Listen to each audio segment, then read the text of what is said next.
día de hoy ya culminamos, ya decía nuestro hermano Eduardo, llegamos ya al capítulo 14 de Oseas.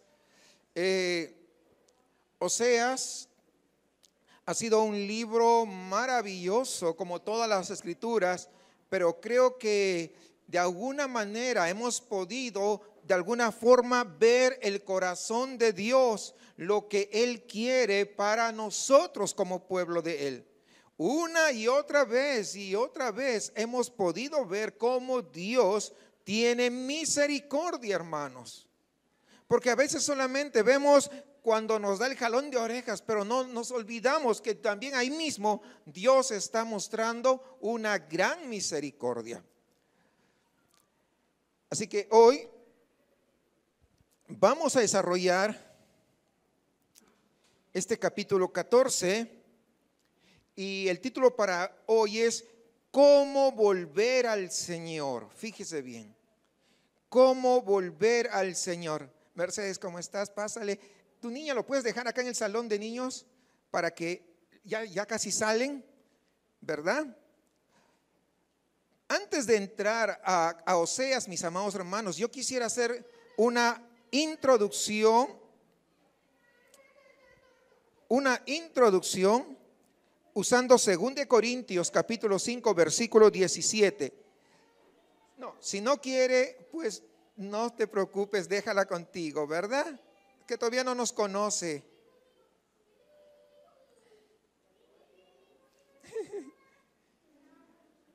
Segunda de Corintios, hermanos, capítulo 5, versículo 17 y vamos a ir hasta el 6:2. ¿Cómo volver al Señor? El apóstol Pablo, fíjense lo que escribe. Yo creo que algunos lo saben hasta de memoria esto. De modo que si alguno está en Cristo, fíjese bien, de modo que si alguno está en Cristo, está hablando en condicional, ¿verdad? Si estás en Cristo, nueva criatura es. Y fíjense que hay algo importante, porque esa palabra nuevo no habla como nosotros, me compré un traje nuevo, unos tenis nuevos. No está hablando de eso, sino de algo novedoso que nunca ha conocido. Entonces, esa es la vida, dice, que nos va a dar. Las cosas viejas pasaron, he aquí todas son hechas nuevas. Y todo esto proviene de Dios, quien nos reconcilió consigo mismo. Fíjense bien, reconcilió es una palabra también importante a considerar. Consigo, por Cristo, y nos dio el ministerio de la reconciliación. Que Dios estaba en Cristo reconciliando consigo al mundo, no tomándoles en cuenta a los hombres sus pecados, y nos encargó a nosotros la palabra de la reconciliación. Así que, después de haber dicho esto, entonces por lo tanto también podríamos decir, somos ¿quiénes? Nosotros los que somos salvos, hijos de Dios. Usted que es hija de Dios, hijo de Dios, somos embajadores en nombre de Cristo, como si Dios rogase por medio de nosotros. Os rogamos en nombre de Cristo, reconciliaos con Dios. Mi pregunta es, ¿así es usted como predica y evangeliza a otros como embajador de Cristo? Como si Dios estuviese rogando, dice, por medio de usted a otros. O no, pues ya le hablé tantas veces, no quiere, pues que se vaya al infierno. Porque muchas veces es la actitud de nosotros, hermanos, y tendríamos que tener cuidado. Al que no conoció pecado, por nosotros lo hizo pecado, para que nosotros fuésemos hechos justicia de Dios en él. 6:1 dice, así pues nosotros, como colaboradores suyos, os exhortamos también a que no recibáis en vano la gracia de Dios. Eso está hablando de la salvación. O sea, decir, no recibáis en vano la salvación. No digas en vano que tú eres salvo.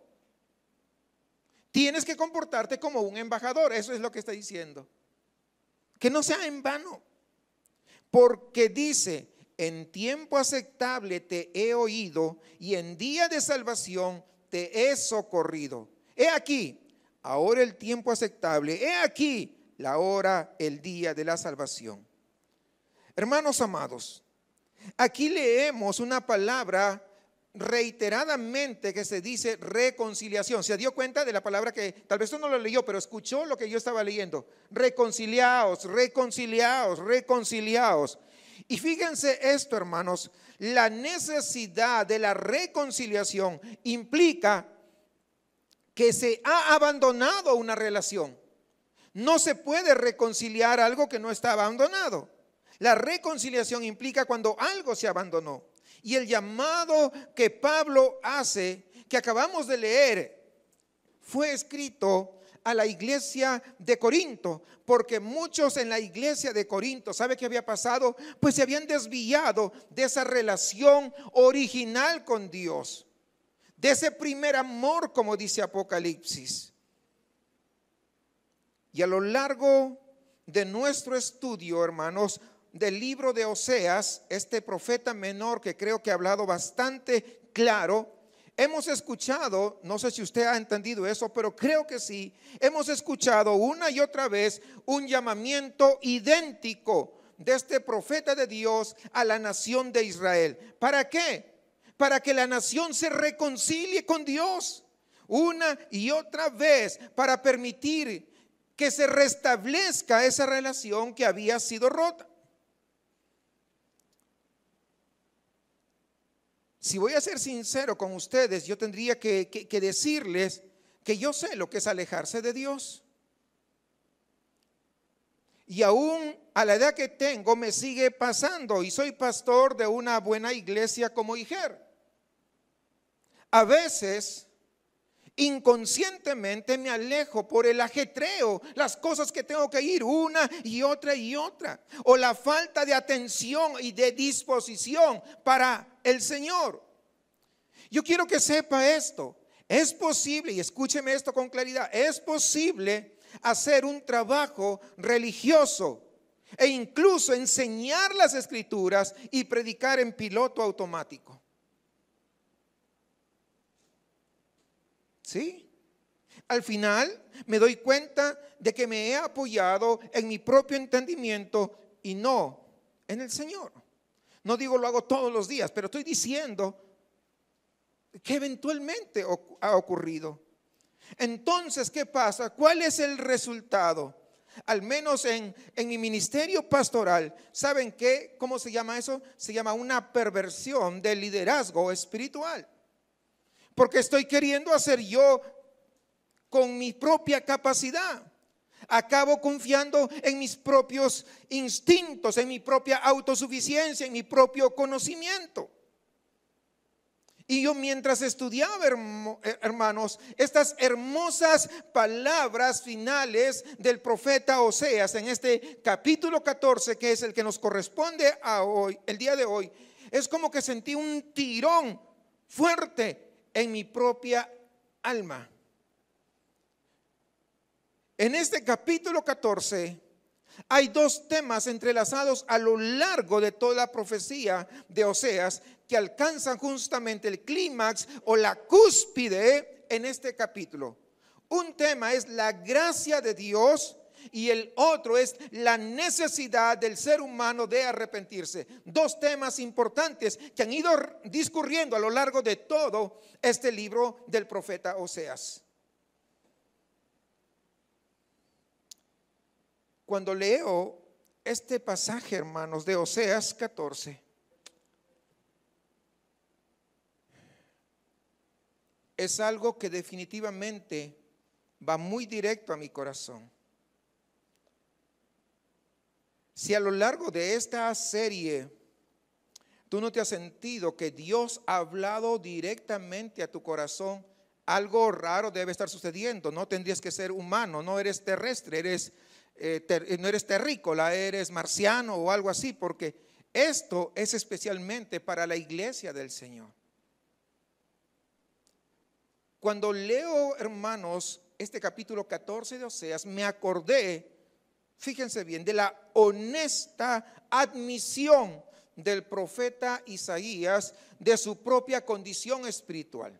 Isaías, recordarán ustedes, era un hombre que Dios había llamado como profeta y había sido llamado para decirle la verdad a la nación de Israel.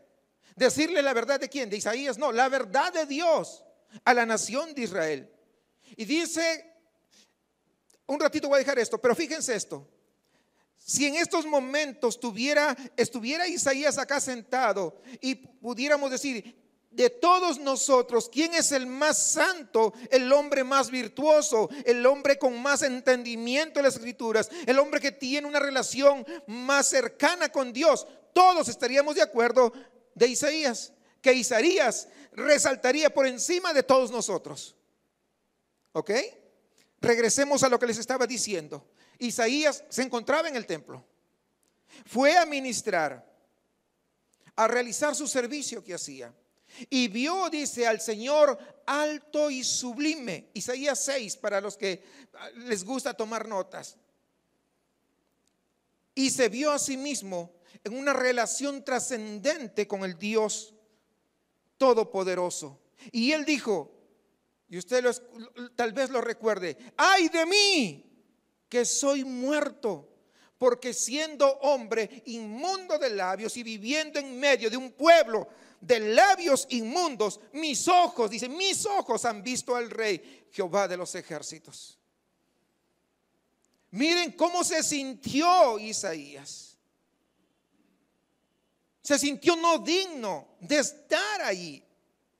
Ahora fíjense bien, Oseas 14 nos llama a todos nosotros, su pueblo, a esa misma conciencia. ¿Y a qué nos llama? Nos llama a arrepentirnos, pero nos da la bondadosa promesa, ¿saben de qué? De restauración por parte de Dios.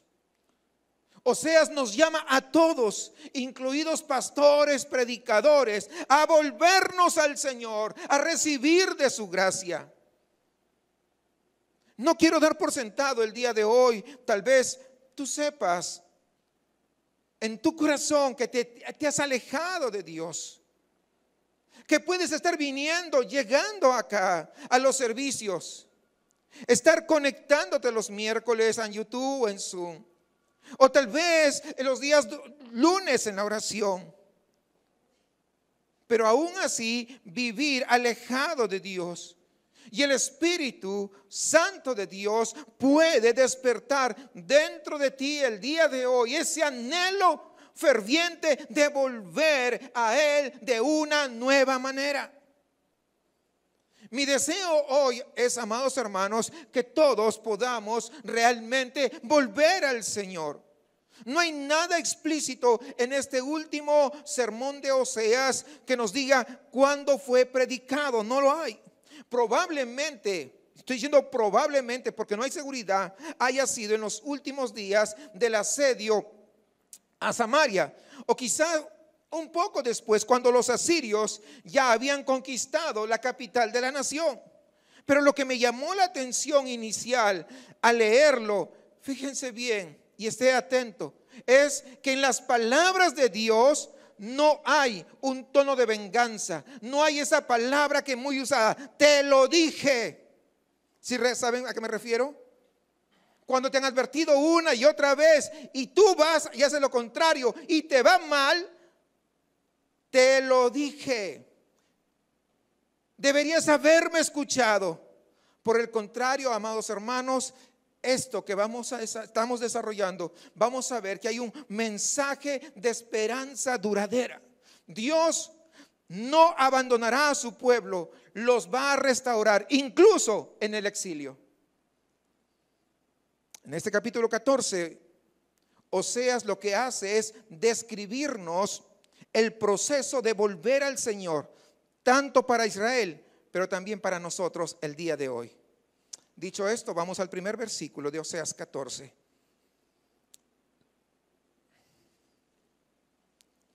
Es importante que usted lea su Biblia. Oseas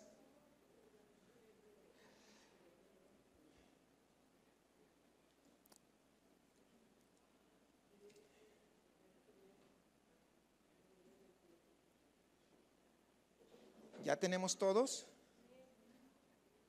¿Alguien puede prestar la Biblia a Mercedes que nos está visitando, por favor? Ahí está, mira. Oseas 14, muy bien. Vuelve, fíjense bien.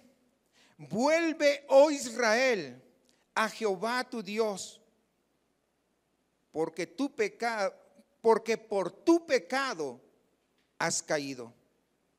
Aquí está, hermanos, el primer paso para volver a Dios. ¿Cuál es? Aceptar nuestra propia responsabilidad de habernos apartado de Dios. Por lo general, cuando nosotros tropezamos, cuando las circunstancias, cuando nuestras elecciones nos enredan más y nos hacen caer de bruces, lo hablo metafóricamente, pero nos hunden con todo en nuestras propias decisiones, porque tomamos muchas malas decisiones. Cuando esa mala decisión nos llevó a hundirnos y donde nos sentimos humillados, donde nos sentimos incapaces de poder movernos o hacer nada, no es natural que digamos, eso fue mi culpa, por mi culpa yo estoy así. ¿Verdad que no es natural? Siempre tratamos de echarle la culpa a alguien más. Esa es nuestra tendencia, de culpar a otras personas o de echarle la culpa a las circunstancias. Porque esas circunstancias o esa persona, esas personas nos hicieron tropezar y terminamos nosotros racionalizando lo que Dios llama pecado o iniquidad. ¿Somos así o yo soy el único pecador acá? Pregunto, ¿somos así o no? Pero Dios, hermanos, quiere que lo reconozcamos. Dios quiere que estemos de acuerdo con Él. Oseas es muy directo al confrontar a Israel con la innegable verdad, porque por tu pecado has caído. ¿Se da cuenta que no va con medias tintas? Va directo. Ahora, la palabra pecado o iniquidad en algunas versiones, lo que significa no es que simplemente pequé porque estaba caminando y pequé. No. Son patrones o hábitos de pecado que cometemos una y otra vez, que se han ido poco a poco arraigando en nuestras vidas y que pueden durar años y años. Ahora bien, las repetidas propuestas del Señor para amar a Israel, para guiarlo, para bendecirlo, constantemente fueron resistidas. Es como aquellos de repente que llegan a la iglesia y están 10 años, 15 años, 20 años y han recibido la palabra del Señor. El Señor les ha hablado una y otra vez, pero se han resistido y se han resistido y se han resistido. Y piensan que porque vienen a la iglesia están mejor que Israel. No es cierto. Es tiempo de reconocer, Señor, yo soy rebelde contigo. Señor, si el día de hoy tú me matas y me mandas al infierno, tú tienes toda la razón. Eso es reconocer que verdaderamente hemos pecado.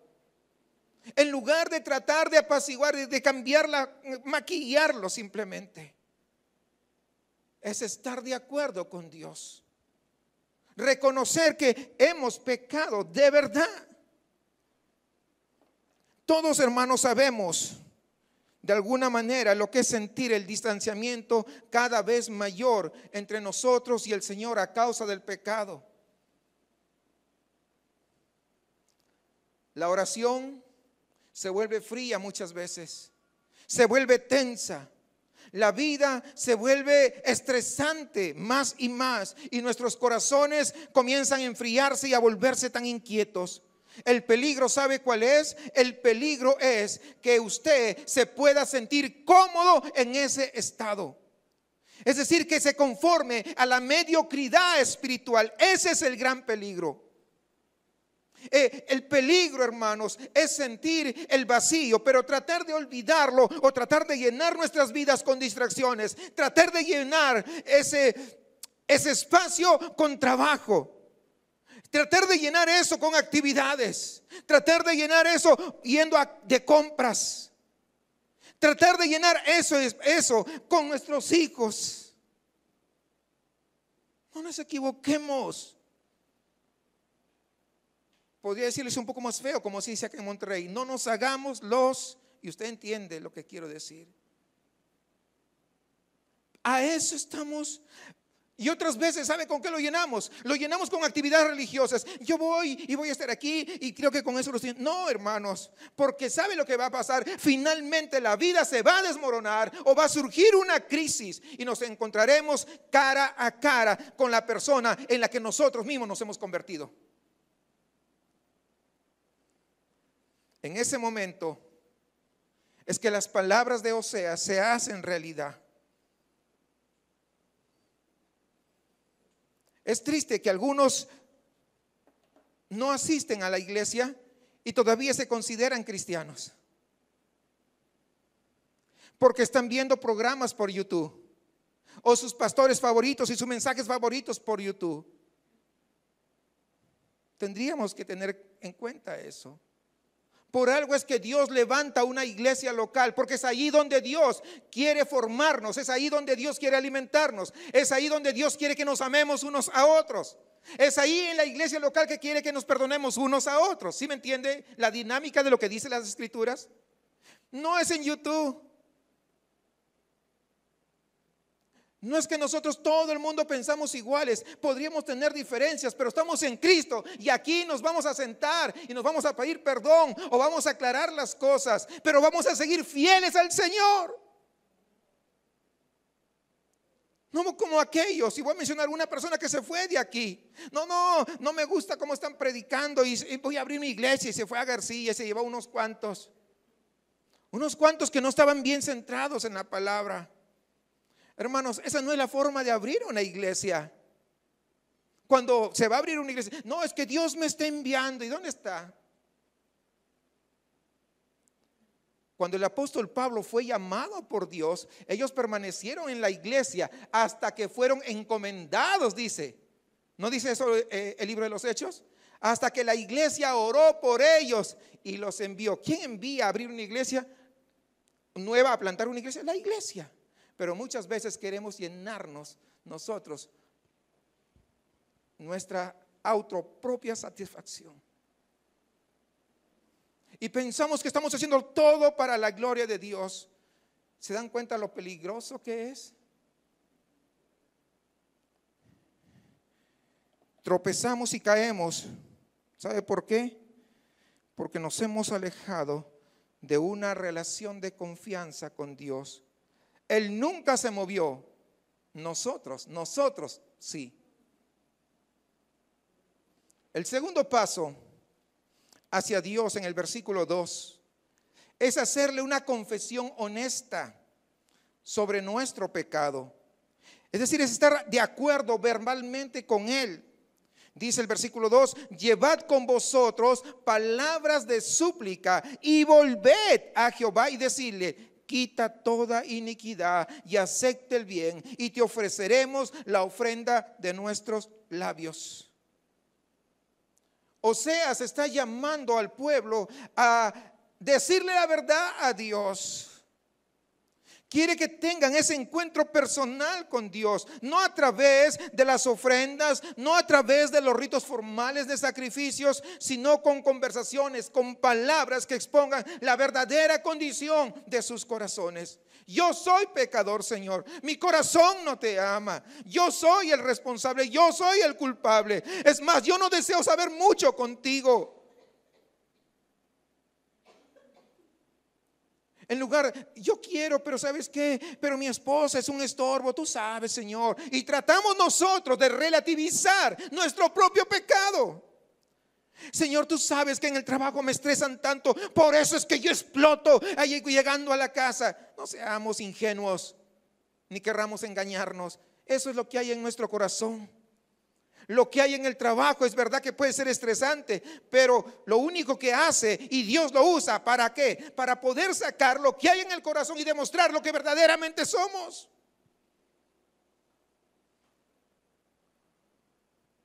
Y quiere, aquí dice, con palabras tenemos que hablarle. En nuestra oración tenemos que invocarle y decirle: Señor, tú tienes la razón. Tú.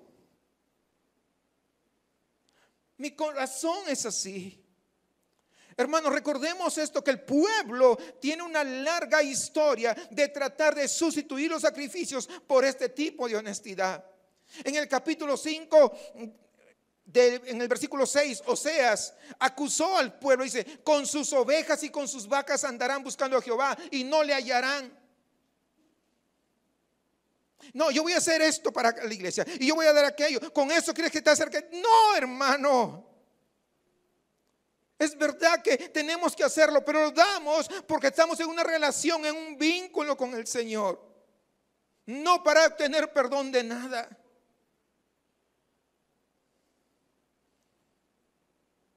El pueblo tiene que usar palabras, hermanos, que expresen lo profundo, lo que nadie sabe, pero que tú conoces que hay dentro, muy dentro de ti. A eso es que somos llamados. El corazón de esto es que Dios, hermanos amados, quiere una relación, no quiere una actividad religiosa. Entiéndalo bien, Dios quiere una relación personal con cada uno, no una actividad religiosa. No, yo veo programas, mira, yo tengo, los lunes veo en YouTube a tal predicador, el martes a tal, el miércoles, que todo el día tengo que estar llenándome. No, mentiras. Pon en práctica lo que Dios nos está diciendo. Eso es lo que más vale. De nada sirve estar de lunes a domingo viniendo acá y regresando y seguir escuchando y música cristiana y todo. No estoy diciendo que está mal, sino que muchas veces queremos suplantar eso que hacemos con una relación genuina con el Dios Todopoderoso, hermanos. Y eso, ¿sabe qué? Nos lleva a la condenación, porque no estamos siendo honestos, porque no hay sinceridad. Lo que tenemos que hacer es que lo que escuchamos el domingo pongamos en práctica toda la semana. No solamente un día, sino que comience esto a obrar en nuestros corazones. Es una experiencia impresionante, hermanos, decirle a Dios lo que nosotros hemos hecho para alejarnos de Él. Cuando por fin no podemos ocultar a Dios lo que hemos tratado de ocultar tal vez a otras personas, e incluso tratamos de ocultarlo a nosotros mismos cuando expresamos verbalmente lo que somos. Esto es lo que realmente nos prepara para que haya un cambio en nuestras vidas. Y a menos que eso ocurra, no habrá un cambio. Seguiremos siendo los mismos cristianoides de toda nuestra existencia. Necesitamos venir verdaderamente al Señor. Necesitamos verdaderamente rendirnos a Él. Necesitamos romper con todas las apariencias. Necesitamos tirar de una vez esa máscara que nos hemos puesto de cristianos muchas veces.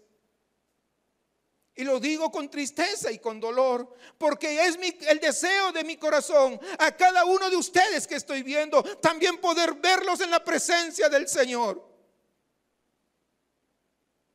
No es por otra cosa. Hermanos,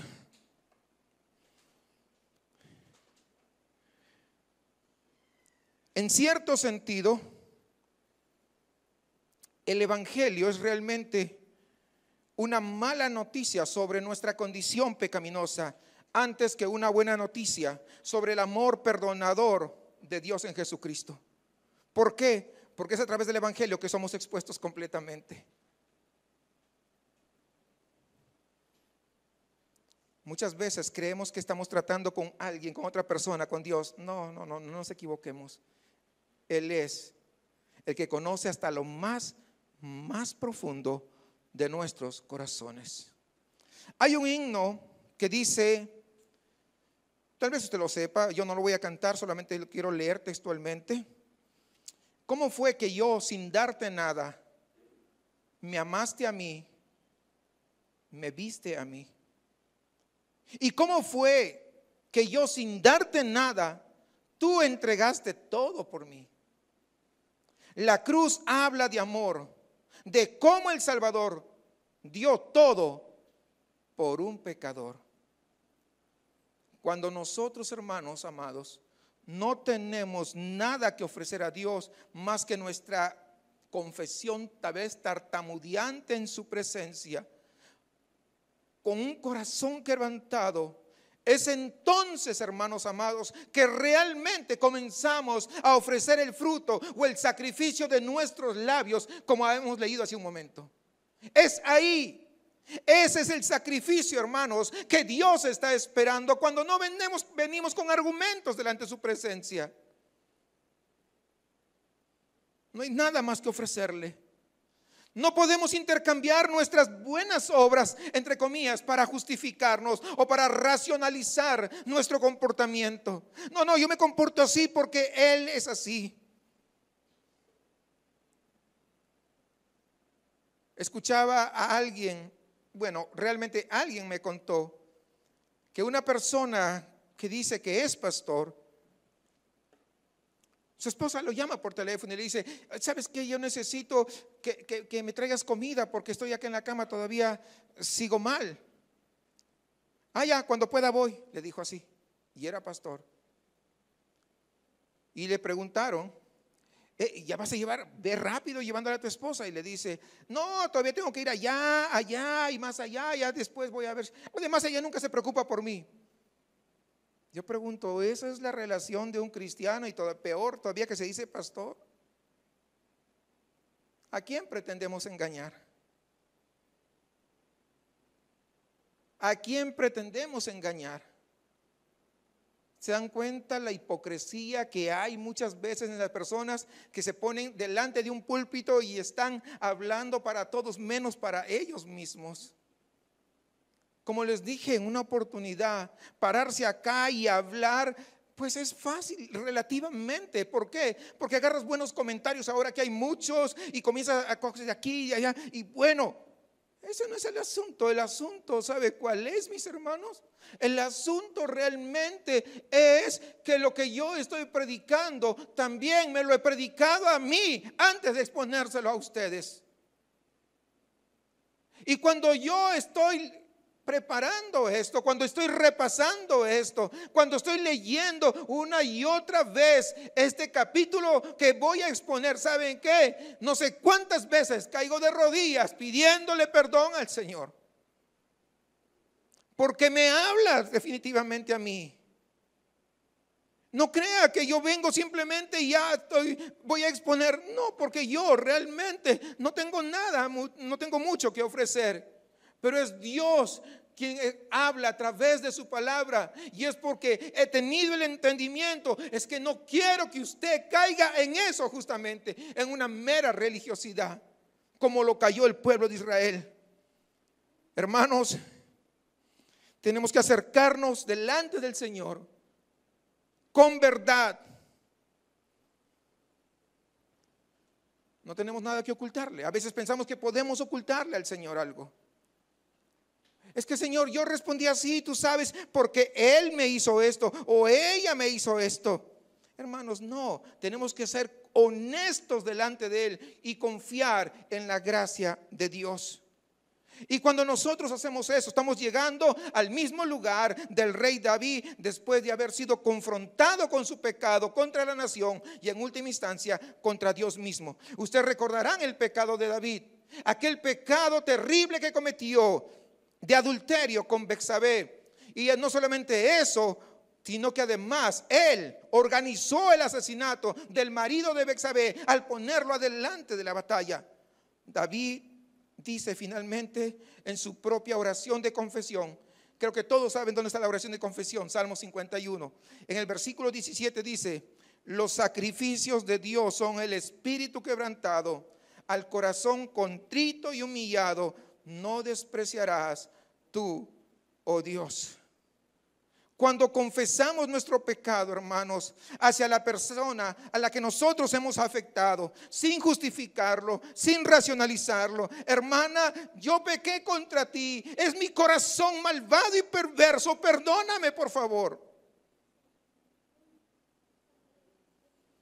Confesando que hemos pecado porque hay iniquidad en nuestro corazón, que ahora finalmente por la gracia de Dios estamos viendo la maldad que hay dentro de nosotros. Es que recién, hermanos, podemos comenzar a disfrutar, ¿sabe qué? La alegría de recibir el perdón de un hermano o de una hermana. No como que, sí, yo te perdono, no pasa nada. No, eso no es perdonar. ¿Te han mentido o te estás mintiendo a ti mismo cuando dices, sí, yo te perdono, no pasa nada? ¿Sí han escuchado eso? Están muy equivocados.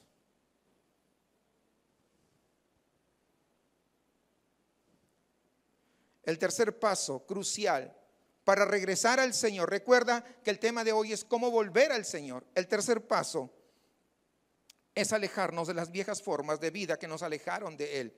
Vamos al versículo 3. No nos librará el asirio, no montaremos en caballos, ni nunca más diremos a la obra de nuestras manos, dioses nuestros, porque en ti el huérfano alcanzará misericordia. Oseas, hermanos, este profeta está llamando al pueblo a decirle a Dios que han escuchado su juicio sobre sus creencias, sobre sus prácticas falsas e inútiles, que han abrazado durante años y años, porque recuerden, desde que empezamos, ya hemos visto cómo se habían desviado el pueblo. Hay que renunciar a cada una de las cosas que nos han alejado de Dios en una oración específica de compromiso. Como vimos, hermanos, en nuestro estudio del capítulo 6, el arrepentimiento sin renuncia no va a cambiarnos. El arrepentimiento sin renunciar no va a cambiarnos.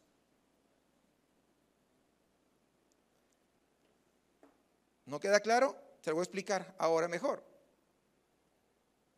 Supongamos que yo soy una persona que le gusta el chisme. Ustedes saben, no me gusta, pero vamos a suponer para que lo entendamos. Soy una persona que le encanta el chisme. Pero llega un momento que escuché el mensaje de Dios o leyendo la palabra del Señor, habló a mi vida y yo me acerco al Señor y le pido perdón. Le digo, mi corazón es malvado, en mi corazón tengo esto y por eso es que yo soy chismoso. Te pido perdón. Pero ¿saben qué tengo que hacer? De ir caminando tras el chisme, ahora yo me voy en sentido contrario y me voy alejando del chisme. Eso aplíquelo a cualquier otro pecado. Arrepentirse no va a surtir un efecto a menos que te alejes de aquello que te aleja de la relación con Dios. Ahora sí quedó claro, hermanos. Ahora bien,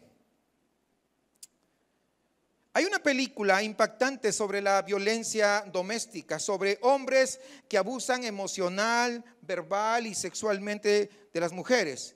Y uno de los temas, hermanos, de esta película, que vamos a decir que es transversal a las culturas, es transversal a qué religión pertenece, era la forma, saben que los maridos, cuando eran de alguna manera encontrados en esta situación,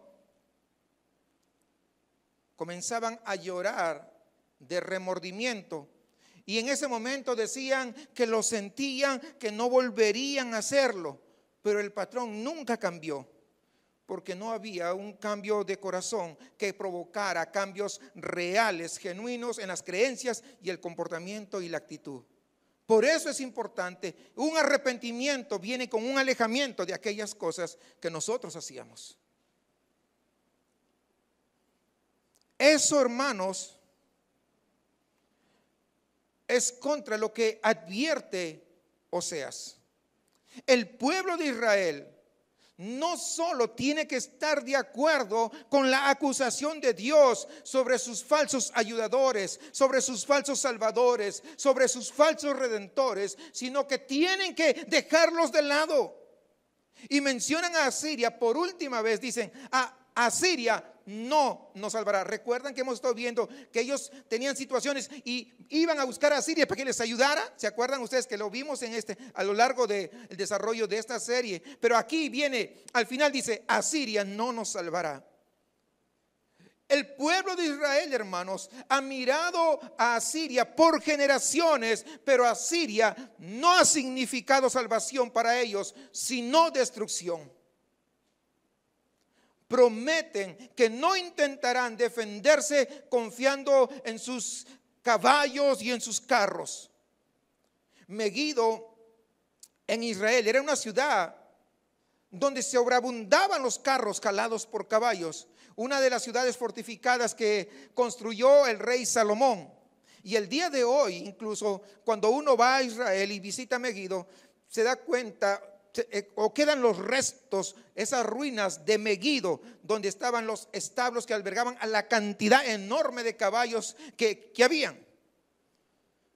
Pero aquí la nación tiene que llegar a decir: ya no confiaremos más en nuestros recursos financieros, ya no confiaremos más en nuestros recursos militares.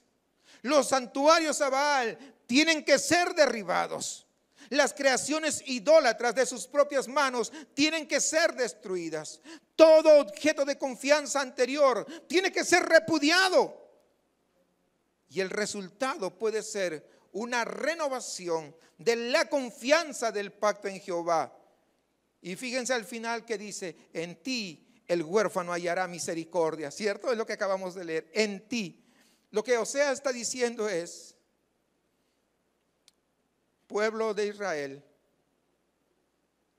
ustedes tienen que decir: soy como un huérfano, desvalido, indefenso, y necesito misericordia, necesito salvación y necesito protección. Nada más podrá satisfacer mis necesidades. Dependo totalmente de tus recursos, Dios. Dependo de tu misericordia. Dependo de tu amor en mi vida.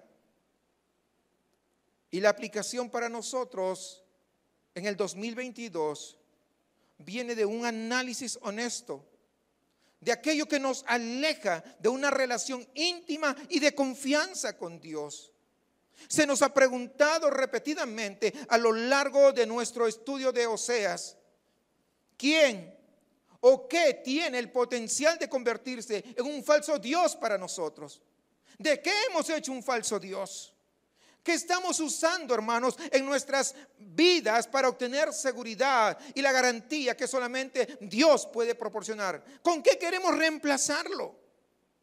Un paso importante en el camino de regreso a Dios es ser bastante específico sobre en qué cosas nosotros necesitamos renunciar.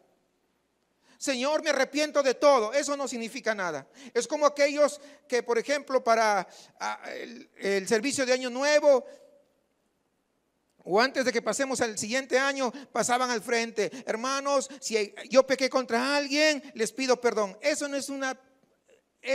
es una mentira. Si tú sabes que has ofendido a alguien, necesitas ir cara a cara y pedirle perdón. Pero muchas veces así tenemos la idea: Señor, te pido perdón por todo lo que fue. No. Señor, te pido perdón porque mi corazón es avaro. Señor, te pido perdón porque me gusta y me encanta el chisme. Te pido perdón, Señor, porque siempre yo estoy teniendo y pensando cómo voy a hacer y maquinar cosas allá para robar, para extraer, para sacar provecho. Muy específico. Es lo que Dios está, o el profeta está hablando, cómo debe de manifestarse el pueblo para que regrese al Señor. Renuncio a esto, renuncio a aquello. En Monterrey todos vivimos, algunos son de acá, yo no, pues algunos tampoco, al igual que yo, no somos de acá, pero ya tenemos un buen tiempo viviendo en Monterrey y creo que de una u otra manera todos identificamos los ídolos que hay en la ciudad, ¿sí o no? Uno de los ídolos, ¿cuál es? Fútbol, por ejemplo. ¿Estamos de acuerdo, sí o no? Si no eres de los Tigres, eres de los Rayados. Bueno, algunos de las Chivas, ¿verdad? Pero bueno, ya están mejor. No hay nadie. Y es un gran ídolo. Sabe que hay cristianos que van, si cae un clásico y tienen que ir a la iglesia, prefieren ir al clásico Tigres Rayados en lugar de ir a la iglesia. Se convirtió en un ídolo. ¿Qué más hay aquí? El dinero, desde luego. Somos una ciudad muy progresista. el dinero, el poder.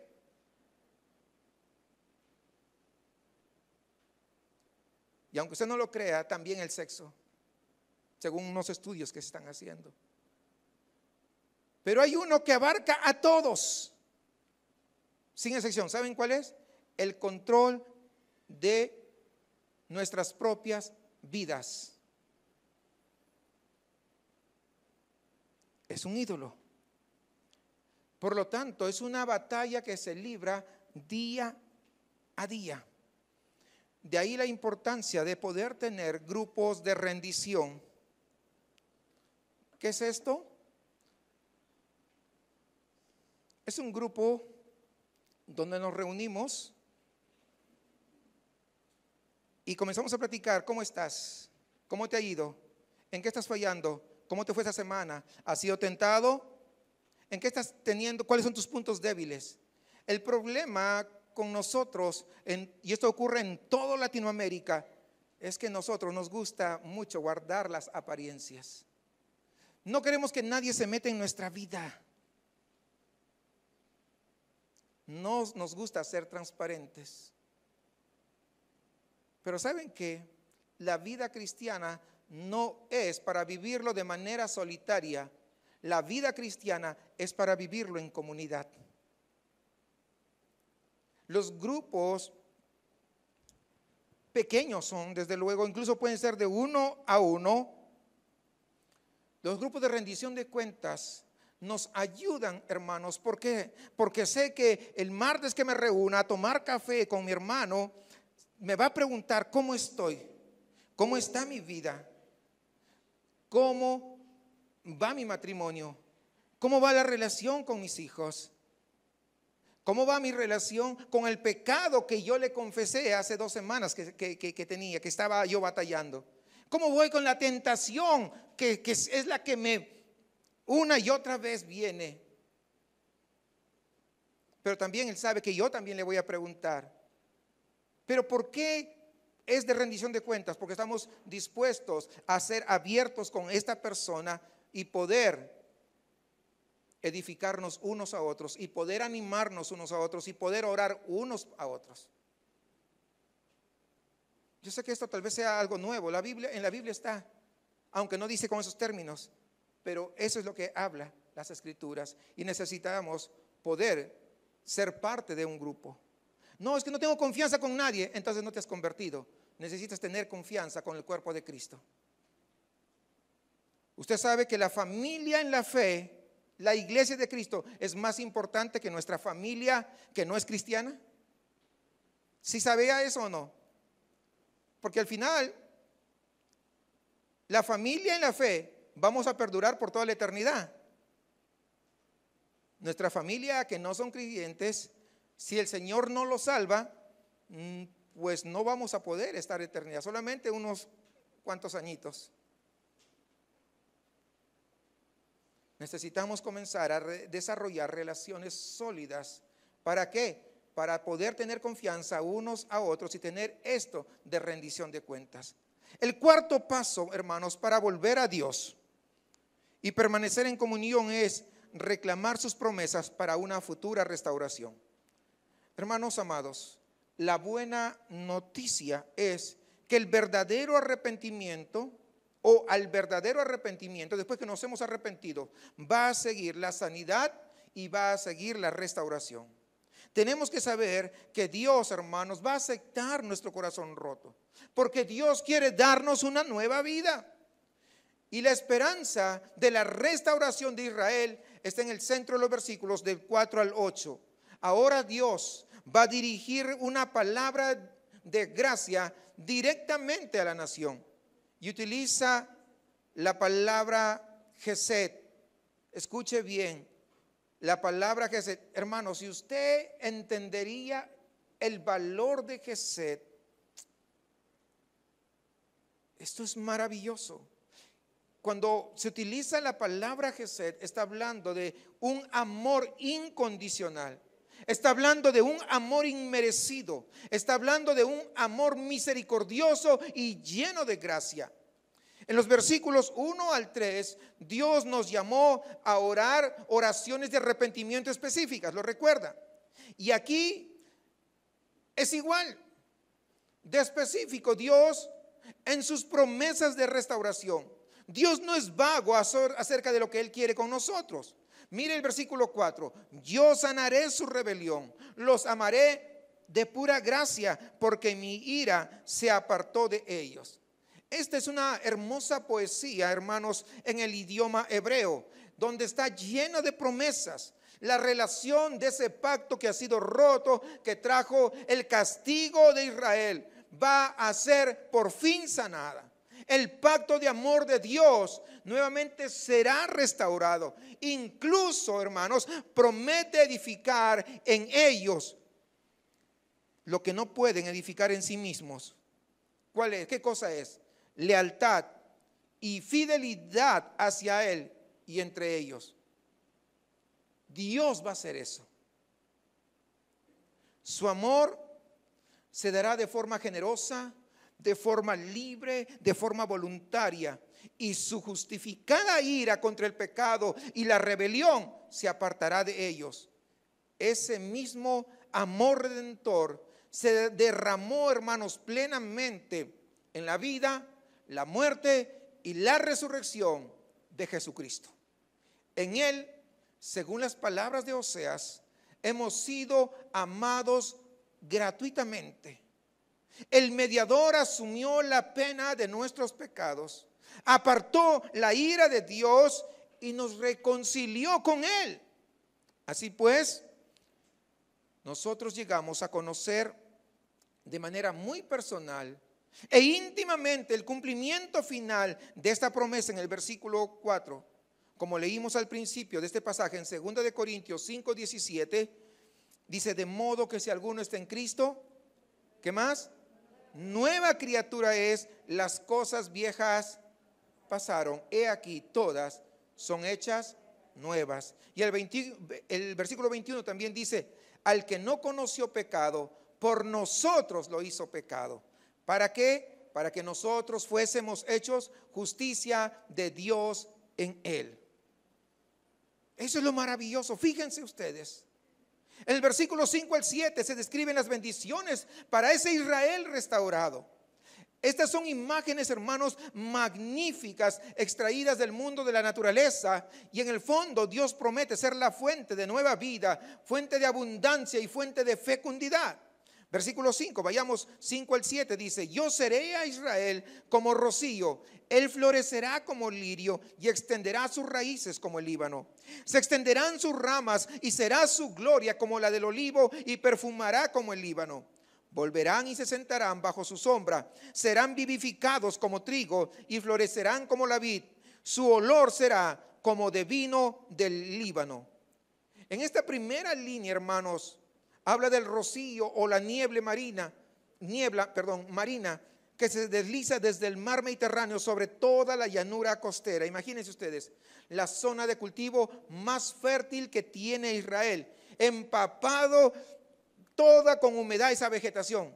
Él iba a encargar de hacer absolutamente todo eso. Así es como Dios va a venir hacia su pueblo para poder traerle refrigerio espiritual, alimento, pero también vida. Y como consecuencia, hermanos, en todas estas bellas imágenes que se despliegan, Israel sería como un hermoso campo de lirios del valle que crece rápidamente, explotando con vida, con color y belleza. No sé si ustedes han tenido la oportunidad de ver sembrados cuando siembran flores. Es extraordinario esos campos. Hay sembríos de rosas, sembríos de muchos tipos de plantas. Todas esas plantas se exportan, pero cuando uno llega y los ve, es unos colores vibrantes. Usted dirá, son rosas rojas. Sí, pero rojos diferentes incluso. Es maravilloso. Dice acá mismo: serán como álamos majestuosos, como los cedros del incienso del Líbano, como olivos sanos y productivos, como vides fértiles de uva que producen los mejores vinos con un aroma maravilloso. Y todo esto sucederá gracias a la cobertura protectora de Dios. Estas son imágenes de cómo la presencia bondadosa de Dios traerá a Israel abundancia espiritual, belleza, crecimiento, estabilidad y la fragancia de la santidad. Recuerden esto. La forma en que Dios se manifestaba para bendecir a su pueblo en el Antiguo Testamento siempre era de forma material. En el Antiguo Testamento siempre Dios se manifestaba bendiciendo a su pueblo, haciendo crecer pues los sembríos, por ejemplo, dando las mejores cosechas. Sabían que Dios estaba obrando. Pero ahora en el Nuevo Testamento esto ya no se habla, porque muchos falsos predicadores dicen, miren lo que hacía, eso es lo que va a hacer contigo. Ahora Dios te va a multiplicar y tú solamente tienes que hacer esto. Y mira cómo lo que pasaba y es lo que va a pasar con tu vida. Es puro rollo, porque en el Nuevo Testamento nuestra bendición es mucho más grande que meramente algo físico. Nuestra bendición es sobreabundante. ¿Por qué? Porque está Cristo revelado. Eso es lo más extraordinario para nosotros. La bendición más grande es que nosotros seamos salvos, que nosotros podamos ser llamados hijos de Dios. Eventualmente también nos bendice de manera material, nos bendice con un trabajo, pero la bendición más grande definitivamente es espiritual. Eso es en el Nuevo Testamento, para que no nos equivoquemos. Porque a veces escuchamos y decimos, oh sí, tiene razón. En el versículo 8, Dios le recuerda al pueblo por última vez que la intimidad con Él significa alejarse de la idolatría en cualquier forma. Versículo 8, miren, Efraín dirá, ¿qué más tendré ya con los ídolos? Yo lo oiré y miraré, yo seré a él como la haya verde, de mí será hallada tu fruto. En estas dos últimas líneas, hermanos, resume todas las imágenes que hemos visto del versículo 5 al versículo 7 anteriores. Dios es la única cobertura confiable. Dios es como un árbol gigante que protege del sol, del viento, de la lluvia y de la tormenta. Él es la única fuente de la fecundidad en la vida. Y el apóstol Pablo deja claro en Gálatas 3 que debido a que pertenecemos a Cristo, dice, somos linaje de Abraham, herederos según la promesa. Todas estas promesas espirituales también son nuestras. Estamos llamados a renunciar, a depender de cualquier otra cosa que no sea Dios. Estamos llamados, hermanos, a confiar solamente en el Señor. ¿Para qué? Para todo. Para el sustento, la prosperidad y la fuerza. Confiar en el Señor. Confiar en el Señor. Muchas veces confiamos más en las cosas que Dios nos da que en Dios mismo. Estamos, hermanos, llamados a ser personas dependientes que Dios ha escogido. ¿Para qué? Para que podamos experimentar la vida de la manera que Él quiso que nosotros viviésemos, confiando totalmente en las promesas de la gracia del Señor, no confiando en nuestras capacidades. Es Él quien sabe el futuro, no nosotros. Muchas veces estamos en un trabajo y no, yo tengo esto por mis fuerzas y mi trabajo. Tú no sabes si el día de mañana tendrás ese trabajo. Nadie está seguro. Nadie. Cuando tu vida se rompe y sientes como que se han hecho trizas, se han hecho pedazos que están esparcidos por diferentes lugares, sientes que no hay nada ni nadie que puede volver a unir todos esos pedazos. Yo sé que es difícil tomar estas bellas imágenes que estamos leyendo en el versículo 5 al 8 y aplicarlas a nosotros, para reclamar esas promesas de sanidad y restauración, porque nos sentimos por los suelos, estamos lastimados, estamos en una gran lucha. Y no crea, yo también he pasado luchas, y luchas fuertes. Pues en situaciones difíciles, cuando mi fe estaba menguando,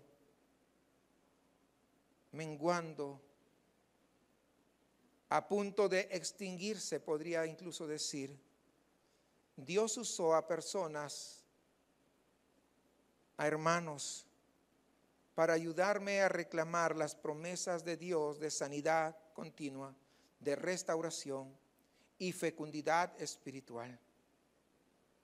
Este es un tema, hermanos, constante a lo largo de todas las Escrituras. Jehová es el Dios de las segundas oportunidades. Él acepta nuestros corazones rotos y está comprometido a darnos una nueva vida. Es decir, no depende de lo que tú eras antes, no depende de lo que tú practicabas antes, no depende incluso de qué familia provienes. Dependemos del Señor. Finalmente llegamos al versículo 9. Es un epílogo que sirve como conclusión de toda la profecía de Oseas y también proporciona el paso final para volver al Señor y permanecer en comunión con Él. Es rendirle nuestra voluntad. Versículo 9. ¿Quién es sabio para que entienda esto? ¿Y prudente para que lo sepa? Porque los caminos de Jehová son rectos y los justos andarán por ellos, mas los rebeldes caerán en ellos. La persona recta, sabia y con discernimiento espiritual ha descubierto lo principal en la vida. Y el profeta Oseas, hermanos, guiados por el Espíritu, nos dice cuál es la única cosa principal en la vida: que los caminos del Señor sean rectos. En pocas palabras, hay dos caminos en la vida, no hay más. O caminar en obediencia al Dios de la Biblia, o tropezar justamente en ella y caer. No hay más. Esta frase caer o tropezar está al principio, está en el capítulo 1 y también está en el versículo 1 y también en el versículo 9, al final de este capítulo. No significa que, ay, me golpeé el dedo del pie. No. No significa eso. Significa caer a destrucción o caer en muerte. Hay un infierno que pagar en la vida de los transgresores que tropiezan. No nos olvidemos. Podemos optar por relativizar la palabra de Dios. Oh, sí, yo sé que la palabra de Dios dice, pero yo creo o yo pienso. No hay que ser tan exagerado. Yo sé que la palabra de Dios dice, pero bueno, mira. No pasa nada. Tal vez usted mismo ha pensado así. Tratar de manejarla como hacemos con todo lo demás en la vida. Y hacer que signifique la palabra de Dios lo que nosotros queremos que signifique.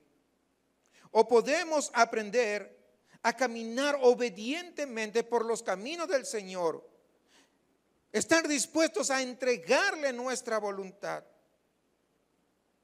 Esta semana me ha llamado poderosamente la atención que Oseas haya elegido terminar este maravilloso libro con una apelación, fíjese bien, no a nuestras emociones, ni siquiera a nuestro intelecto. ¿Sabe sino a qué está apelando? A nuestra voluntad.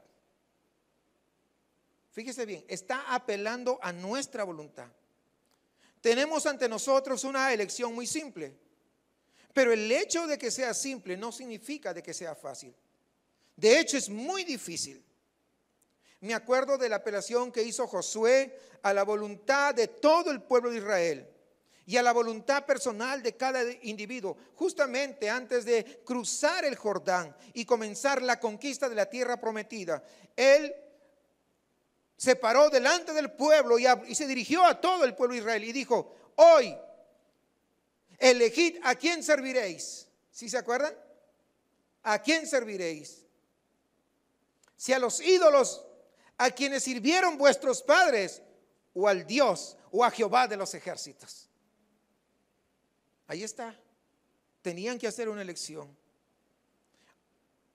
Oswald Chambers, en su libro En pos de lo supremo, habla del acto de voluntad y dice, permítame citarlo, textualmente dice: rendición, y esté atento a esto, rendición no es la rendición de la vida externa, sino la voluntad. Cuando eso se hace, se ha hecho todo. Hay muy pocas crisis en la vida. La gran crisis es la entrega de la voluntad. En una oportunidad le preguntaron a David Howard, presidente del seminario de Fuller, le dijeron: doctor, ¿por qué tan pocos científicos o filósofos llegan a la fe en Jesucristo? ¿Sí se ha dado cuenta de eso? Que hay pocos científicos y hay pocos filósofos que llegan a la fe en Jesucristo. Y él le respondió, y quiero también citarlos textualmente: la razón por la que tan pocos científicos y filósofos llegan a la fe en Jesucristo es la misma razón por la que pocos boxeadores o excavadores de zanjas llegan a la fe. ¿Cuál es? No quieren que Dios tenga el control de sus vidas. Renunciar a ese control parece demasiado difícil. La gente no quiere perder el control de sus vidas. No, es que si yo me hago cristiano tengo que dejar esto, aquello, lo otro. ¿Sí se ha dado cuenta que comienzan a poner todos? No quieren perder el control de sus vidas. Hermanos, esto de no querer renunciar al control de nuestras vidas no tiene nada que ver con el intelecto, no tiene nada que ver con nuestra estructura emocional. El sermón final de Oseas nos llama a regresar a nuestro Dios santo en arrepentimiento y nos confronta con la superficialidad de la fe cristiana sin una entrega personal a la verdad. Hemos sido, creo, confrontados amorosamente con el gran costo de haber sido elegidos por Él. Espero, hermanos, que hayamos sido llevados a un lugar donde nos veamos clara y honestamente clamando al Calvario. No tenemos alternativa, porque solamente clamando al Calvario es que podremos obtener la gracia con mayor alivio que nunca antes. Comencé esta serie con la pregunta: ¿hay alguna palabra del Señor? No sé si ustedes recuerdan el primer sermón. ¿Hay alguna palabra del Señor? Pues ¿sabe qué? Hemos escuchado su palabra por medio del profeta Oseas. Dios no nos dejará ir. Su amor inquebrantable de un corazón que nosotros hemos lastimado nos alcanzará aún en nuestro pecado, en nuestra separación de Él, en nuestra idolatría. Él derribará los muros. ¿Saben qué? Que nosotros nos hemos levantado. Él derribará y tirará por los suelos a los dioses falsos. Él romperá y hará añicos nuestro propio orgullo. Él derretirá nuestros fríos corazones y nos conquistará con su amor. Lo único que nunca hará es renunciar a nosotros o dejar de llamarnos que volvamos a Él. Y en esta hora te pregunto, ¿cómo vas a responder? ¿Cómo vas a responder? Ya sabes cómo volver al Señor. ¿Cómo vas a responder? Si una vez más el Señor nos está llamando. Póngase de pie, oremos al Señor.